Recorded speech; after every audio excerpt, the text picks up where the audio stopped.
کیا خواتین پر تراویح پڑھنا لازم ہے؟ تراویح سنت مؤکدہ ہے۔ سنت مؤکدہ کہتے ہیں جو فرض کی طرح اور واجب کی طرح تو نہیں ہوتی، لیکن وہ عام سنتوں کی طرح بھی نہیں ہوتی کہ اس کو چھوڑنے والے کو ملامت ہی نہ کی جائے، تو اس کو سنت مؤکدہ کہتے ہیں۔ عام سنتوں سے زیادہ تاکید ہے اس کی، کیونکہ نبی صلی اللہ علیہ وسلم نے جہاں بھی صیام رمضان کا ذکر کیا، قیام رمضان کا بھی ساتھ میں ذکر کیا، دن کا روزہ رات کا قیام، دن کا روزہ رات کا قیام۔ تو یہ قیام کیسے ہوگا؟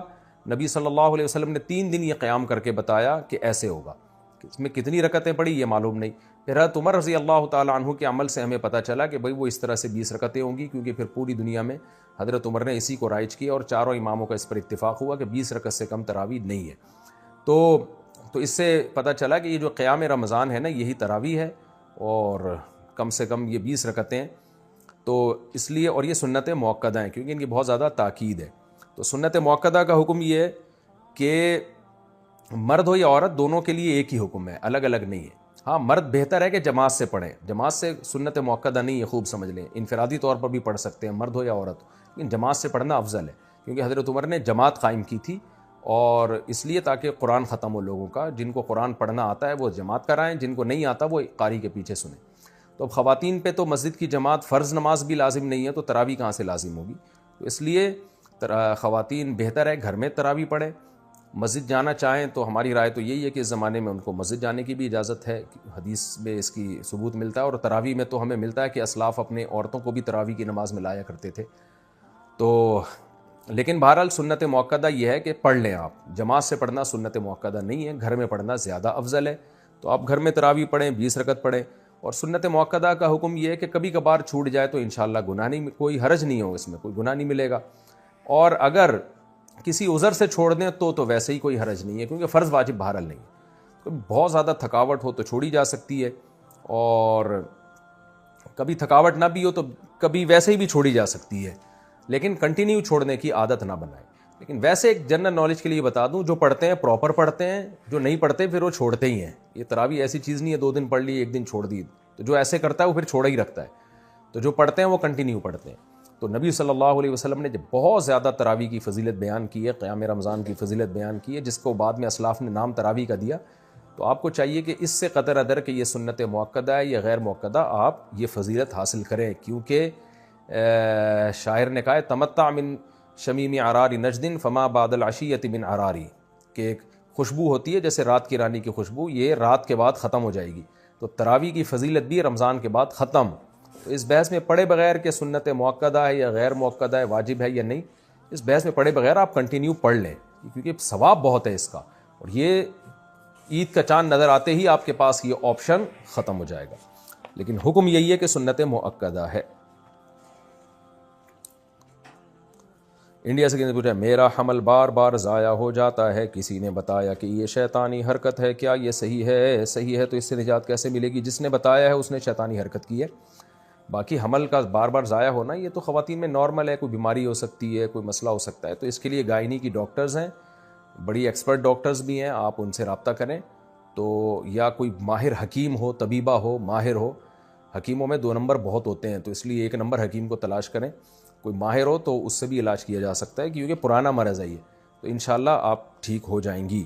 میں بھی دعا کرتا ہوں اللہ آپ کو اس بیماری سے نجات عطا فرمائے۔ نو شہر و فیروز پاکستان سے، اگر قرآن پاک یاد ہو اور ایام حیض میں زبانی پڑھا جائے تو کیا یہ صحیح ہے یا نہیں؟ نہیں، حیض میں قرآن نہیں پڑھ سکتے، اس میں میں مدلل کلپ ریکارڈ کروا چکا ہوں۔ سیف الدین ضیاء دہلی سے، میرے امتحان شروع ہونے والے ہیں جس کا ٹائم 12:30 ہے، تو میں ظہر کی نماز کس وقت ادا کروں گا؟ بھائی مجھے نہیں پتا آپ کے یہاں ظہر کے ٹائم شروع کب ہوتا ہے ختم کب ہوتا ہے، تو امتحان اگر 12:30 پہ شروع ہو رہا ہے اور ظہر کا وقت پہلے شروع ہو جاتا ہے تو پہلے پڑھ لیں ظہر کی نماز، اور اگر ظہر کا وقت 12:30 تک شروع نہیں ہوتا تو پھر امتحان ختم ہونے کے بعد اگر ظہر کا وقت قائم رہتا ہے تو پڑھ لیں، امتحان ختم ہونے کے بعد پڑھ لیں۔ اور اگر آپ سمجھتے ہیں ایگزامینیشن ہال میں جتنی دیر بیٹھوں گا ظہر کا پورا وقت ختم ہو چکا ہوگا، نقشے میں دیکھ لیں، میپ میں، یعنی جو جدول ہوتا ہے نا جس میں نمازوں کے ٹائم ہوتے ہیں، تو پھر آپ کو امتحان کے دوران نماز پڑھنی پڑے گی۔ اس کا طریقہ یہ ہے کہ آپ کسی بہانے سے چلے جائیں، واش روم چلے جائیں یا کہیں بھی وضو کر لیں، اور پھر جا کے جلدی سے 4 فرض پڑھ لیں۔ آپ سنتیں ایسے مجبوری میں چھوڑ دیں آپ، لیکن فرض نماز کسی قیمت پہ قضا نہیں ہو سکتی. خوب سمجھ لیں. عائشہ اختر راجستھان انڈیا سے. ہمارے ہاں دو باتیں بڑی عام ہیں. ایک یہ کہ حشر میں ایک سوال ہوگا جس میں آپ سے پوچھا جائے گا کہ آپ کا پیر کون ہے. اگر اس کا جواب نہیں دے پائے تو جہنم میں جائیں گے. دوسری یہ کہ جس کا کوئی پیر نہیں ہوتا اس کا پیر شیطان ہوتا ہے, اس لیے پیر بنانا بہت ضروری ہے. تو مہربانی کر کے بتائیں کیا یہ باتیں درست ہیں. دیکھیں, پہلی بات تو بالکل ہی کالعدم ہے کہ حشر میں سوال ہوگا آپ کا پیر کون ہے. نہ پیر کا سوال ہوگا نہ منگل کا سوال ہوگا, ذہن میں رکھیں. باقی یہ کہ جس کا پیر کوئی نہیں ہوتا اس کا پیر شیطان ہوتا ہے, یہ کسی حد تک درست بھی ہے, کسی حد تک غلط بھی ہے. درست اس سینس میں ہے کہ عام طور پر جب آپ کے پاس علم نہیں ہوتا اور آپ صاحب علم کو اپنا رہبر بھی نہیں بناتے تو آپ گمراہ ہو جاتے ہیں. پھر گمراہ لوگ آپ کو گمراہ کر دیتے ہیں, غلط قسم کے اسکالرز کے ہتھے چڑھ جاتے ہیں آپ. تو صحیح علماء جو صحیح علم رکھتے ہیں ان کو پیر و مرشد بنائیں آپ, کیونکہ نبی صلی اللہ علیہ وسلم نے فرمایا, بلکہ قرآن میں فاسألوا اہل الذکر ان کنتم لا تعلمون, تمہیں علم نہیں ہے تو اہل علم سے پوچھو, ان سے رابطہ کرو. تو اس سینس میں علماء پیر و مرشد ہوتے ہیں. تو آپ جس کو بہتر سمجھیں کہ یہ اس کے پاس تقویٰ زیادہ, علم زیادہ ہے, تو اس کو اپنا بڑا بنا لیں, لیکن وہ خود سنت کا متبع ہو, خود توحید پرست ہو, بدعتی نہ ہو, شہوت پرست نہ ہو, حب دنیا کا مریض نہ ہو. تو یہ بہتر ہوتا ہے, کیونکہ بے لگام اونٹ جو ہے نا وہ پھر ادھر ادھر بھٹکتا رہتا ہے. تو اس کا رزلٹ دیکھیں نا آپ, جو علماء کو فالو نہیں کرتے پھر کدھر جاتے ہیں وہ. اور غلط مطلب اس کا یہی ہے کہ وہ پیر بنانا گویا فرض ہے. تو بھائی فرض نہیں ہے, اصل ہے قرآن و سنت پہ چلنا. تو علماء کی رہنمائی میں قرآن و سنت پہ آپ چل لیں, بے شک کسی کو پیر و مرشد نہ بھی بنائیں. تو جو اصل ہے شریعت کو فوکس کرنا. تو اگر کوئی پیر بنائے بغیر بھی شریعت پہ چل جاتا ہے تو پھر اس کو یہ نہیں کہا جائے گا کہ اس کے پیر شیطان ہے. ہاں چلے وہ علماء کی نگرانی میں ہی, تو عملی طور پر علماء ہی کو پیر بنائے گا وہ, لیکن زبان سے نہیں کہے گا کہ میرے پیر ہیں وہ. محمد حارث انگلینڈ سے. یہاں 90% مرغی کے انڈوں میں سرخ اسپاٹس ہوتے ہیں. معلوم ہوا ہے کہ مرغی کی فارم میں چہل قدمی کی وجہ سے یا دیگر کسی وجہ سے کوئی نس ڈیمیج ہو جاتی ہے, رہنمائی فرمائیے. دیکھیں مجھے نہیں پتہ یہ سرخ اسپاٹس کیوں ہوتے ہیں, لیکن حقیقت میں اگر انڈا وہ اتنا خراب ہو جائے, ٹائم گزرنے کی وجہ سے اس میں سرخ اسپاٹ پیدا ہو جائے, تو پھر اس کا کھانا جائز نہیں ہے, کیونکہ وہ سڑنے لگتا ہے, وہ خبائث میں داخل ہو جاتا ہے. تو اب یہ آپ کو پولٹری فارم والے ہی بتائیں گے کہ سرخ اسپاٹ کس چیز کا ہے. بلڈ کا ہے پھر تو غلط ہے, بلڈ کا اگر نہیں ہے تو پھر ٹھیک ہے. South Africa. کیا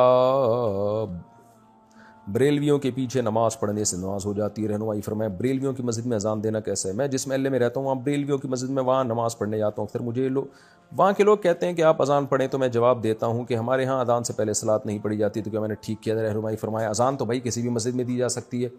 باقی بریلویوں کے پیچھے نماز پڑھنا جائز ہے یا نہیں, تو مسئلہ دیوبندی بریلوی اہل حدیث کا نہیں ہے.